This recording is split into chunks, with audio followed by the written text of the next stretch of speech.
اچھا سر، یہ بھائی کہتے ہیں کہ ہم نے ایک ٹیسٹ کے طور پہ رفع دین سے پھر اس کا تعلق ہے لیکن دوسرے اسٹائل سے، کہ ایک ٹیسٹ کیا حنفی عوام میں، ایک سروے کیا ہم نے اور یہ پوچھا کہ تم رفع دین کیوں نہیں کرتے، تو عوام الناس بھی بلکہ علماء حضرات اور امام مساجد کا بھی یہی جواب ہوتا ہے کہ اس وقت منافق وہ بت رکھ آتے تھے اور اس لیے رفع دین ہوتا تھا تاکہ بت گر جائیں۔ تو یہ پوچھ رہا ہے کہ لوگوں کو ڈیٹیل یہ بتائیں کہ یہ نبی کریم صلی اللہ علیہ وسلم پہ جھوٹ باندھنے کی طرح ہے اور دوزخ میں لے جانے والا کام۔ بالکل کام ہے جی، صحیح بخاری مسلم کی حدیث ہے، مسلم شریف کی پہلی حدیث سیدنا علی رضی اللہ تعالیٰ عنہ علیہ السلام سے ہے، جس نے میری طرف کوئی جھوٹی بات منسوب کی وہ اپنا مقام دوزخ میں دیکھ لے۔ تو یہ حنفی علماء کو یہ پتہ ہے کہ انہوں نے جھوٹی کہانی کرائی ہوئی ہے، ان کو پتہ ہے، اور لیکن خوف خدا نہیں ہے یہ بتوں نے۔ پہلی بات ہے کہ منافق جو تھے وہ تو یہودی تھے، یہودی تو بت پرست ہے ہی نہیں تھے، انہوں نے کیوں بت رکھ کے آنے تھے؟ ٹھیک ہو گیا، بت پرست تو مکے میں تھے، یہ تو مدینہ شریف کی بات ہو رہی ہے نا منافقین کی، تو مکے میں تو 5 وقت نماز کا اس طرح ہے نہیں تھا۔ ان کا کوئی علاج نہیں ہے، یہ خاص قسم کی پرورٹڈ نیچر ہوتی ہے لوگوں کو مصیبت میں ڈالنے والی۔ حالانکہ بخاری اور مسلم دونوں میں حدیث موجود ہے، نبی صلی اللہ علیہ وآلہ وسلم نے فرمایا لوگوں کو آسانیاں دو، لوگوں کو تنگی میں مبتلا نہ کرو، لوگوں کو خوشخبریاں سناؤ، انہیں متنفر نہ کرو۔ یہ آپ کو جو کتاب الامارہ چیپٹر ہے نا مشکات میں، بخاری اور مسلم کی جتنی احادیث ہے نا کہ ایک حکمران کو کیسا ہونا چاہیے، اس کے لیے ٹرم جو محدثین اصطلاح استعمال کرتے ہیں نا اس چیپٹر کے لیے کتاب الامارہ، امارت کا بیان، تو اس میں آپ کو یہ ساری حدیثیں مل جائیں گی مشکات کے اندر کہ نبی علیہ السلام یعنی ڈانٹتے تھے کہ ایسے کام نہیں ہونے چاہیے جس سے پبلک متنفر ہو، اور یہ پبلک کو اس قسم کی مصیبتوں میں ہی ڈال کے رکھتے ہیں، کبھی کوئی مسئلہ نکال دیتے ہیں، کبھی کوئی مسئلہ نکال دیتے ہیں، جی یہ تو وہ چیز بن رہی ہے، جی اس سے تو وہ بن رہا ہے، اس سے وہ بن رہا ہے، یعنی اب میں اسپیسیفکلی وہ مثالیں نہیں دینا چاہتا، آپ ماشاءاللہ تھوک کے حساب سے سنتے رہتے ہیں ایسی مثالیں، مجھے بتانے کی ضرورت نہیں، اس لیے مہربانی کیا کریں آپ ذرا خود سرچ بھی کر لیا کریں کیا اس طریقے سے یہ چیزیں لکھی بھی ہوئی ہیں، لکھی ہوئی ہیں تو جس طرح میں نے بتایا کہ انہوں نے ایک پورے سب کانٹیننٹ میں ایک کہانی کرا دی ہے، وہ جی منافق بت رکھ کے آتے تھے اس لیے رفع الیدین ہوتا تھا، یعنی کسی نے اس کی انجینئرنگ نہیں کی ہے کہ یار منافق کیوں بت رکھ کے آئیں گے، منافق تو بت پرست ہی نہیں تھے، بت پرست تو تھے مکے میں، مدینہ شریف میں منافق وہ لوگ تھے کہ جو یہودی تھے، اور یہودی ایک خدا میں بلیو کرنے والے تھے، وہ بت پرست تو ہی نہیں تھے، وہ تو ان کو امی کہتے تھے بت پرستوں کو، وہ تو بڑا برا جانتے تھے بت پرستی کو۔ آج کے بھی یہودی جو ہے نا یعنی وہ بڑے کرٹیکلی مواحد ہیں، بیچ میں ان میں کچھ پورشن آیا جس میں عزیر علیہ السلام کو انہوں نے اللہ کا بیٹا قرار دیا۔ آج کی دور کے جو یہودی ہیں وہ ایک خدا میں بلیو کرنے والے ہیں، ٹھیک ہو گیا۔ بلکہ میں تو اگلے دن ان کے ایک ربی کا وہ لیکچر سن رہا تھا، تو اس میں اس سے سوال کیا تو کہ یہ مسلمان جس خدا کی عبادت کرتے ہیں، اس نے کہا جی مسلمان اسی خدا کی عبادت کرتے ہیں جو تورات کا خدا ہے۔ وہاں پہ بھی لوگوں نے کہانی کرائی تھی نا کہ انہوں نے کوئی اور خدا بنایا ہوا ہے۔ آپ کو پتہ ہے یہ یعنی جب صلیبی جنگیں شروع ہوئی ہیں تو عیسائیوں نے باقاعدہ کتابیں لکھوائی تھی کہ مسلمان تو ایک بلیک سٹون کو پوجتے ہیں جو مکے کے اندر ہے، خانہ کعبے کے بارے میں یہ یعنی انہوں نے کہا کہ ان کا بت ادھر ہے، اس طرح کی کہانیاں کرا دی۔ حالانکہ مسلمان تو یعنی میرا یوٹیوب پہ کلپ بھی ہے، کیا کعبہ بھی بت ہے، وہ آپ دیکھ لیں، میں نے اس کے اوپر ڈیٹیل سے ڈسکشن کی ہے۔ تو اس قسم کی یعنی کہانیاں کروا دی جاتی ہیں پبلک کو، اور وہ پھر پبلک کے اندر نہ عام ہو جاتی ہیں۔ تو یار کوئی سوچے تو صحیح، کیا مدینہ شریف میں تو منافق تو بت پرست ہے نہیں تھے، پھر انہوں نے بت کیوں رکھ کے آنا تھا؟ یہ تو لاجیکل آنسر ہو گیا۔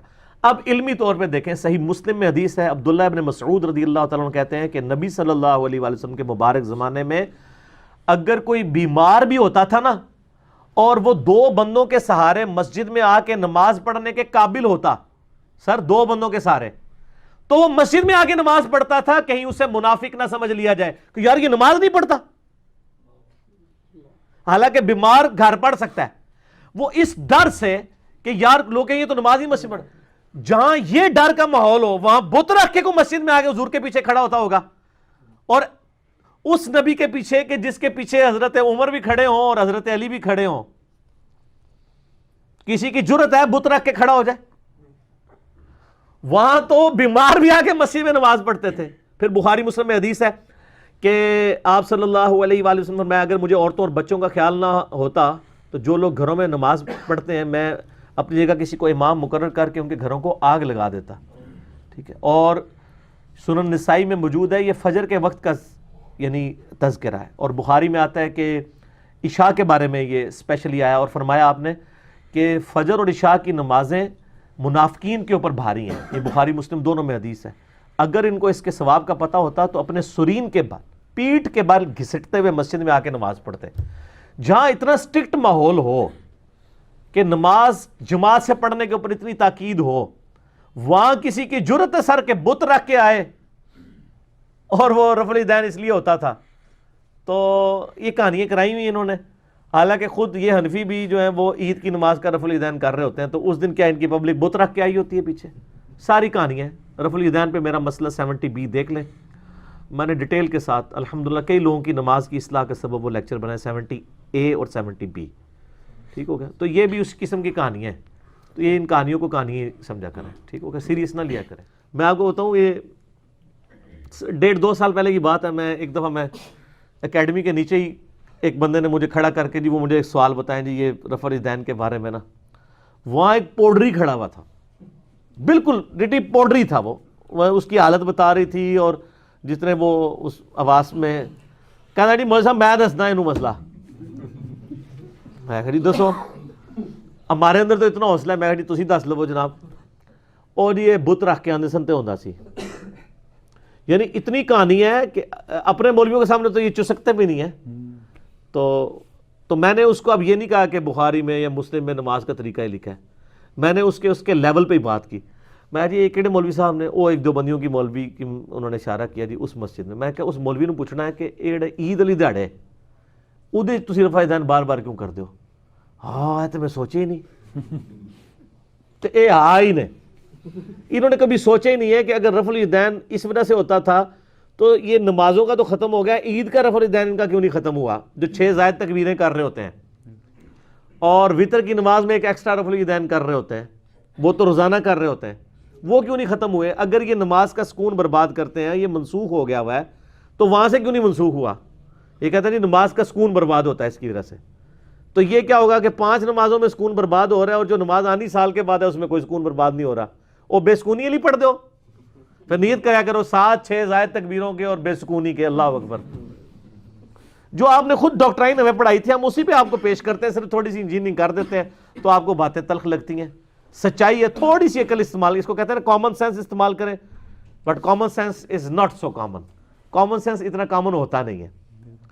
تو یہ واقعی جھوٹی باتیں ہیں اور ان کو توبہ کرنی چاہیے. میں آپ کو بتاؤں کہ سیالکوٹ میں ایک دفعہ گیا, تقریباً کوئی 8-9 سال پہلے کی بات ہے. اس وقت نیا نیا یہ ہم نے دعوت و تبلیغ کا کام شروع کیا تھا, کسی جگہ چلے بھی جاتے تھے. تو وہاں ایک بریلویوں کی مسجد کے وہ تھے صدر تھے, تو انہوں نے درس سنا, انہوں نے رفع الیدین شروع کر دیا. وہاں تو جناب جنہوں کہتے ہیں دعائی مچ گئی, پھوڑی پہ گئی انہوں نے کہا کہ مسجد صدر نے رفع الیدین شروع کرتا ہے. اچھا وہ صدر بھی عام صدر نہیں تھا, وہ مسجد کے بل بھی دیتا تھا بجلی کا, باقی چیزوں کا. تو جو بندہ مال پانی لگا رہا ہوتا ہے نا تو اس پہ تو وہ 295C نہیں لگاتے ہوتے. ٹھیک ہے. تو وہ جناب اب ہوا یہ کہ اس نے مجھ سے, یعنی جب ملاقات ہوئی, درس سنا, اس نے مجھے کہا جی یہ صحیح بات ہے کہ نبی علیہ السلام نے بغیر رفع الیدین کی کبھی نماز نہیں پڑھی. میں نے کہا کبھی نہیں پڑھی, آپ خود کتابیں پڑھ کے دیکھ لیں. الٹیمیٹلی شروع کر دیا. کچھ عرصے بعد جی ان کا فون آ گیا پیچھے سے کہ جی یہاں تو انہوں نے میرے خلاف ہنگامہ کھڑا کیا جی, اور کہہ رہے ہیں جی آپ کو عالم کے پاس لے کے جائیں گے, یہ کریں گے, وہ کریں گے, اور یہ کہہ رہے ہیں تو بت رکھ کے آتے تھے تو رفع الیدین ہوتا تھا.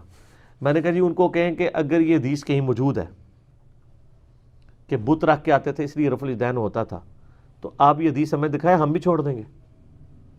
اور یہ حدیث چاہے کوئی جھوٹی بھی ہو, بس کسی حدیث کی کتاب میں لکھی ہو, ڈگری تو ڈگری ہوتی ہے چاہے اصلی ہو جعلی, یہ تو یہی کہتے ہیں نا, چلو ہم تھوڑی دیر کے لیے یہ والی بات مان لیتے ہیں.